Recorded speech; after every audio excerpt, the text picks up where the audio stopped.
My goal is not to get canceled, y'all. If y'all are wondering, I'm gonna say some things that are gonna piss you off, but I'm not trying to get canceled.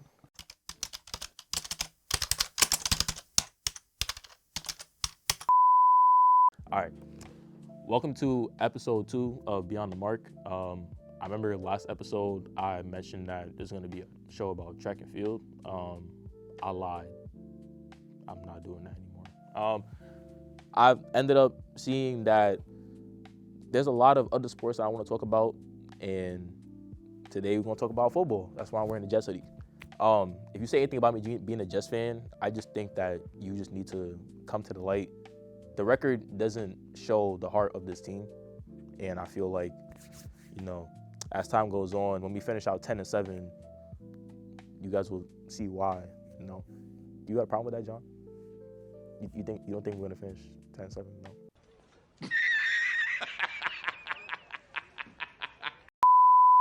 But yeah, on that note, let's go Beyond the Mark.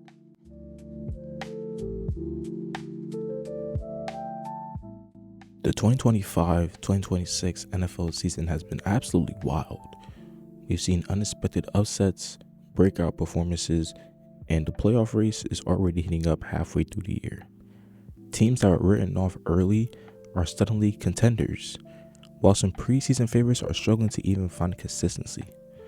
But as the intensity ramps up, so does the toll on players' bodies, and injuries are starting to play a major role in shaping how the season will play out. Alright, so I was going to sit here and break down every single injury that's taken place this season, but I don't got time for that. I don't think y'all want to hear me talk about that for 30 minutes.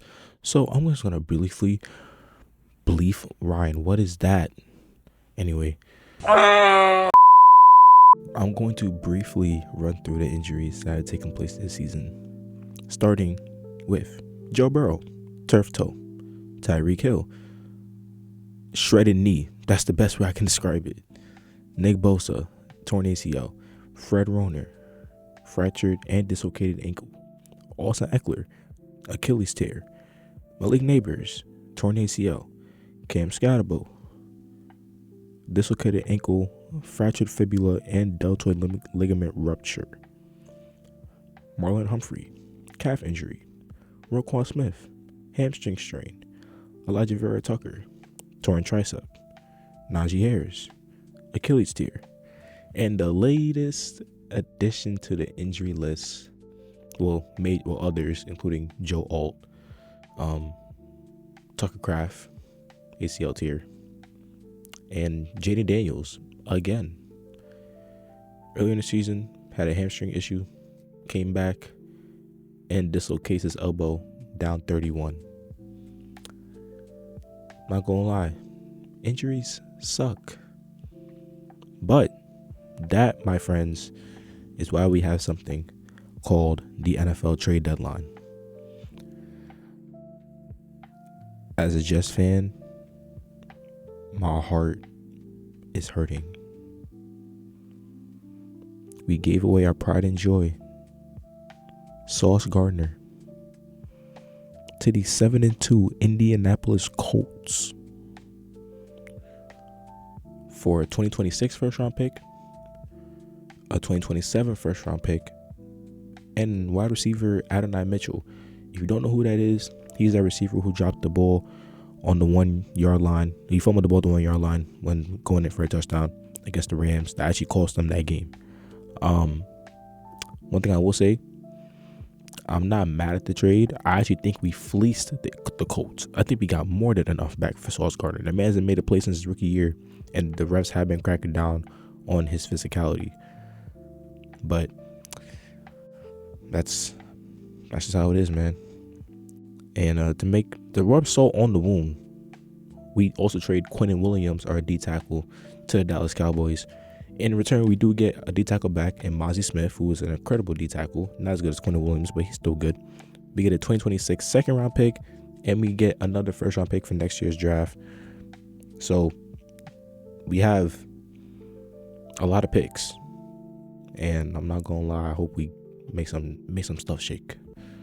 The other trades, Logan Wilson got traded to the Cowboys as well, from the Cincinnati Bengals for a 7th round pick.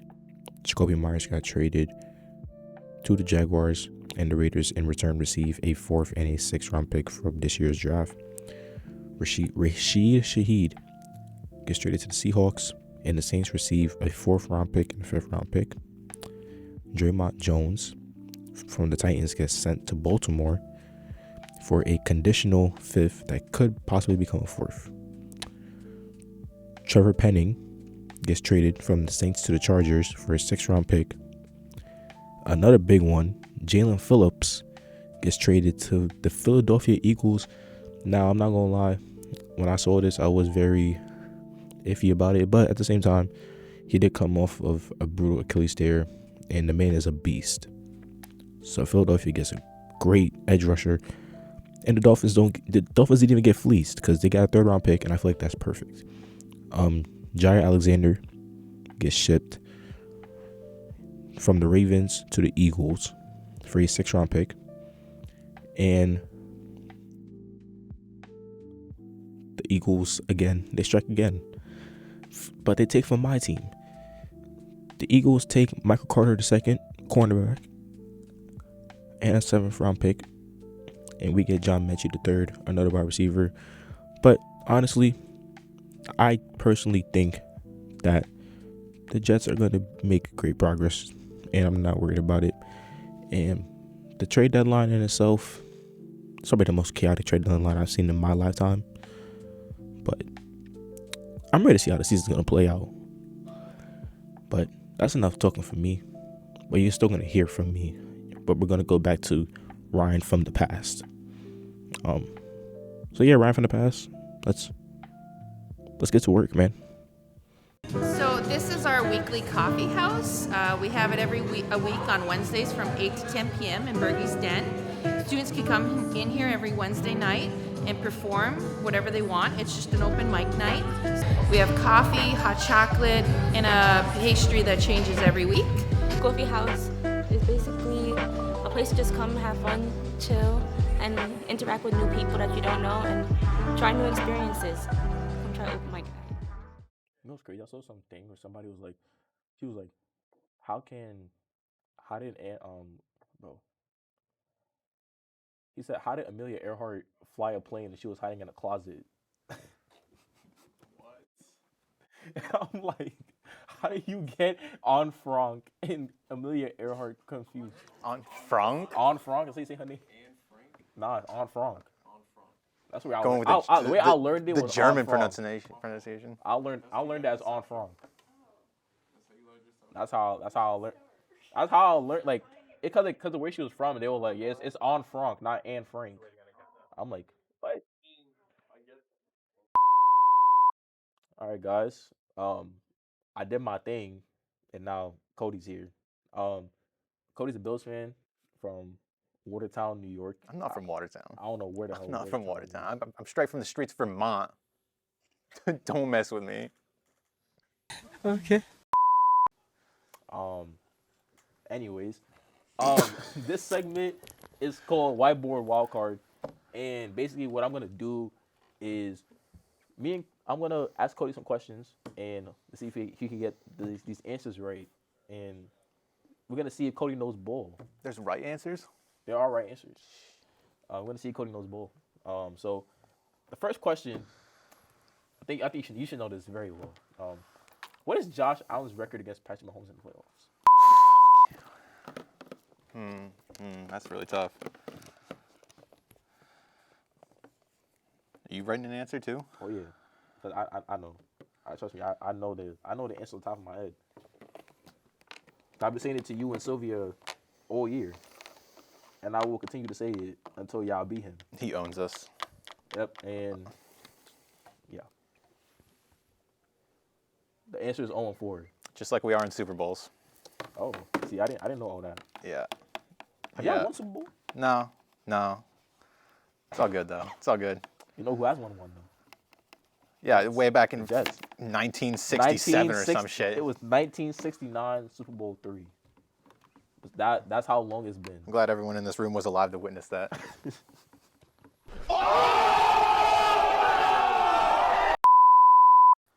now that we got that out the way, in your eyes, what is the most overrated team in the NFL? In your eyes, Most overrated? the most overrated team.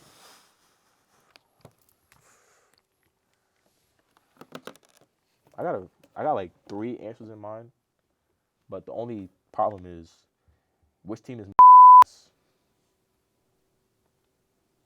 like that's the only way I'm framing this right now. The most overrated team. Cody got his answer. Yeah, just out of spite. All right, Cody, you can show yours first. This guy's thinking big brain. I got the Patriots. Oh, I'm shocked. Yeah, The no. fuck? I think they. You said they could be Super Bowl contenders, bro. He doesn't know bull, bro. don't How are know. you telling me that the Patriots are overrated, bro? They are. I need to hear this. Why? I don't know, man. Like Drake May, Loki, not him. Not him. The Patriots have a really good defense, but I think they mad overrated. You're mad overrated. They All are. right. Well, I didn't say the Patriots. I said the Rams. Now the reason why I said the Rams is, all they have is Matthew Stafford, Puka Nacua, and Devontae Adams. Kyron Williams, low-key, is overrated. He's not that good. Devontae Adams is low-key regressing, but not really. Their defense, the only person I know is Jared Verse. So I feel like that kind of says a lot. Who? Anyway, but yeah, that's why I said the Rams. I think the Rams are gonna make the playoffs. They're gonna lose in the first round though. That's my hot take. Matt Stafford still got it in him. I'm not doubting still- Stafford. I'm doubting the rest of the team besides him. Is Puka ever gonna come back? I mean, I feel like he is. He was on a roll until he got hurt. I feel bad though. What's the most underrated team in your eyes? A team that's playing real good, but their record may not show it, or they've lost a lot of close games, or maybe this is a team who's a contender, but they're not really being talked about. What's that team for you, man? Let me see if I can. Again, I have multiple teams in mind, but you know what? This one's gonna shock a lot of people. What I gotta say for you? Tell them to bring me my money.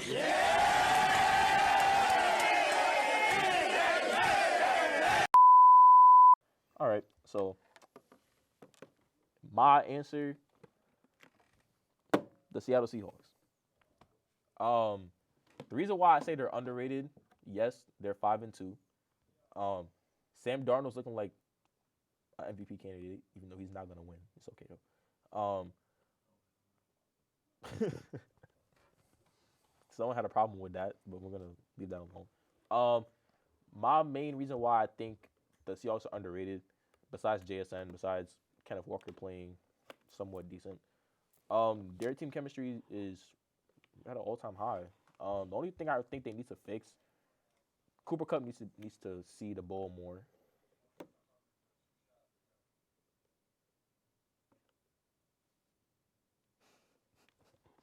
Yo, this man Jack is frying me, bro. He's not even like. I know you're doing your job. It's the fact that I hear you doing your job. That's what's killing me. Anyways, besides that, I think the Seahawks could possibly make the NFC Championship game if they lock in and do what they have to do. But that's my hot take. Cody, who you got? Everyone really clowns on this team a lot, but like they're really not that bad. They're kind of in a tough division. I think the Cowboys they're really not that bad, dude. Oh, brother, this guy stinks! Dak Prescott, he kind of been slinging it, except for this past week. He's my fantasy quarterback. I kind of hated him this past week. CD and George Pickens, they nice with it. Everybody just clowns on the Cowboys way too much. They deserve more respect. Huh? You know what? I was mad at first, and I kind of still am, but I see why you say that. Dak Prescott's been playing pretty damn good. I'm not gonna lie to you. He does every season. Let's not lie here. Let's not lie here. Every season is kind of a drag. I want you to name three players who you think had a chance to win MVP this season. Okay. We're probably gonna write the same people, but I gotta be somewhat logical here. Don't look at me like that. Cody, you go first. I got the man himself, the Bills' dad, Patty Mahomes. Bro, somehow they're gonna come back, win their division, go to the goddamn Super Bowl. Mahomes, no. Jesus Christ. Oh my God. You alright? Yeah, I mean, Are you okay? Bro. Like, what the Greetings! I'm John Plattsburgh here to tell you about something pretty damn cool. You could be playing awesome games with Cardinal Tabletop Guild, otherwise known as CTG.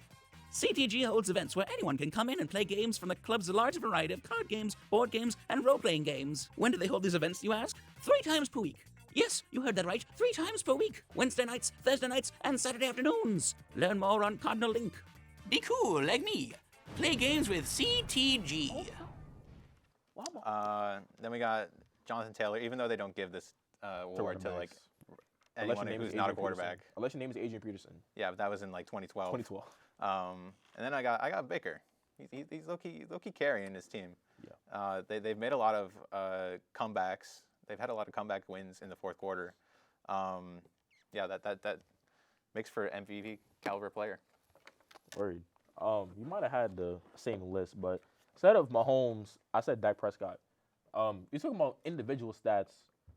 The man is on a generational run right now. You say he plays good every year. He's playing good right now. He keeps this up, he could get a couple votes. I don't see him. He's not going to win.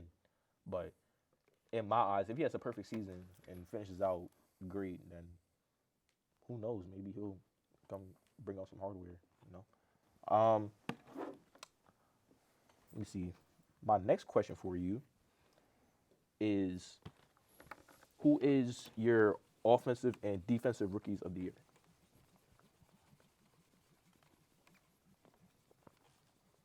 Now, I'm not going to lie. There is one specific answer I'm looking for. You looking up how to spell it right now? Yes. That's crazy. I want to be logically correct. Crazy. I want to be, people in the comments going to be like, yo, make sure you do what you got to do. You can't spell, bro.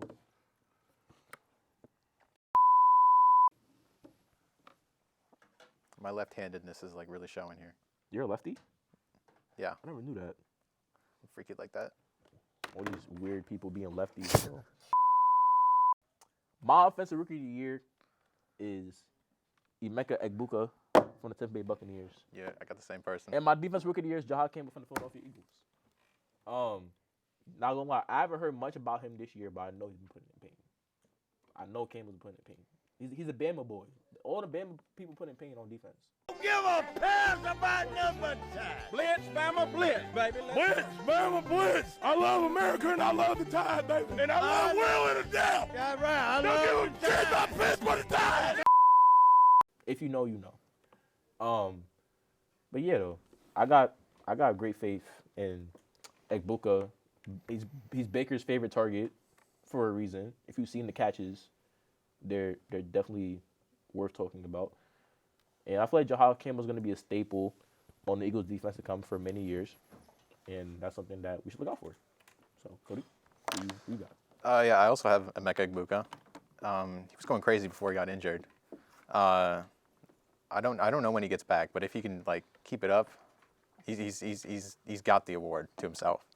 For my defensive rookie, I have Abdul Carter. I don't really know many defensive rookies, but you know, all my Giants friends, they say he's good. Yes, there's my board. Wrong guy. There we go. Emeka Egbuka, Abdul Carter. Next, I want you to predict the team that will have the best record this year and what record they're going to have. It's obviously going to be the New York Jets when they win out 10-7. If If you weren't with us when we were 1-7, don't be with us when we're 10-7. He's saying us like he's a fan of the team, by the way. He's saying us like he's a fan. He's a Josh Allen stan, bro. Josh Allen, if you're The watching man- this, I love you. Hey, yo, what the fuck? Shit earlier. I was Yeah, you've been like, kind of mid bro, this we year. were outside filming an assignment for John Little. This man was like, yo, Josh Allen is not that good this year, bro. I don't know what we're gonna do, man. He's not. He's not. I tell you, like, I got the real scoops, man. These Bills fans don't care about Josh Allen. They just want to win a ring. She's just from the area. No one cares. The team that I think will have the best record at the end of the season is the Indianapolis Colts. And I got them going 14-3. That might be a little wild, but I got faith in Daniel Jones. That's crazy because I almost wrote the same thing. I erased my 14-3 for 13-4. I'm not gonna lie, like I got faith, man. Like Daniel Jones, Jonathan Taylor, Michael Pittman Jr. Bro, Michael Pittman Jr. caught a ball with his bicep, bro. He didn't even use his hand. The ball literally fell in here, and he just hugged that in. I've never seen that in my life. I promise you, if the Colts can keep this up, they might go all the way.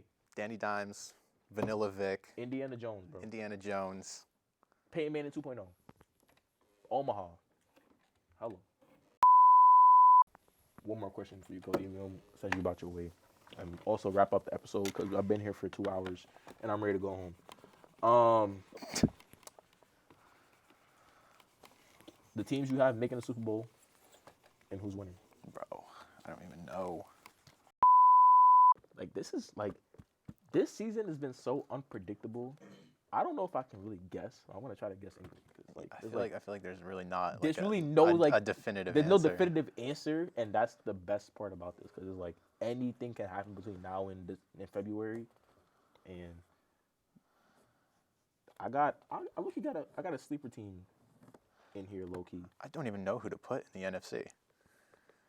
Not Not the Seahawks. Not the I heard Seahawks. that. I heard not that. the Seahawks. My two AFC teams, I got one of these two teams making it. We got the New England Patriots and the Kansas City Chiefs. Those are my two choices. Now, the Chiefs is because you can never count on Patrick Mahomes. With the Patriots, Drake May is looking like the future of football, and it's not even funny. That's crazy. I mean, that's crazy. How is that crazy? Who thinks the future of football? I dare you say Shadur Sanders. I dare you. But he hasn't even played in NFL football. Oh, okay, I'm about to say. First of all, you know what's crazy? I saw a post today. They were like, Shadur should get traded to the Jets. If Shadur gets traded to the Jets, we will ruin his career. My NFC teams, I have the Detroit Lions and the Green Bay Packers. Yeah, the Lions because I feel like they're the best all-around team in the NFC, like position-wise on paper. I guess. And then the Packers because the way they're playing right now is unreal. Honestly, they should be 6-1 in my eyes. That tie doesn't count, but as you can see, the winner spot is empty, and that's because I'm going to say my winner after Cody goes and does what he has to do. So. Yeah, I got. Okay, just speaking from experience, I got the Chiefs, bro. The Chiefs are making the Super Bowl. They're gonna pull it off somehow. As a Bills fan, I know from experience. They're just gonna do it. They're gonna make it. Patrick Mahomes works his devil magic. Yeah, it's really hard to say. Then I also have the Packers. Like you said, they're dominant. They're dominant. They're going. They're going. They're going. They indeed are going. Who you got winning? See, I don't know. I don't even know if the Super Bowl matchup will happen, dude. It's like you said, it's like wide open. I think that the Chiefs would somehow pull it off. You think Mahomes on his get back from getting last year by Jalen Hurts? Yeah, he's going for another ring. Yo, I'm never making a Super Bowl parlay ever again. I'm getting off topic. I don't give a damn. I put a parlay in the Super Bowl. It was a $20 buy-in, 30% profit boost. My cash out was like 5 bands. Bro, all my Eagles props hit. None of my Chiefs props hit at all.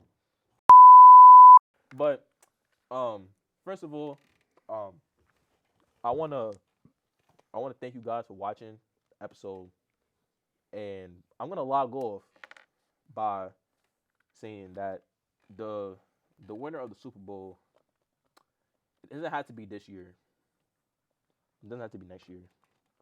But I do believe that You said the New York Jets, bro. the New York Football Jets are will be Super Bowl champions. If you don't believe, it's okay. I don't need you to believe. All the belief I have in my heart is all the belief that I need for my team to win. And if you hate on that, that just shows who you are as a person. And on that note, I hope you guys enjoyed the episode. Have a great Halloween. Merry Christmas, Happy New Year, all that. Well, the next episode will be up before we go on break. So, see y'all next time. We're going to go Beyond the Mark. Word.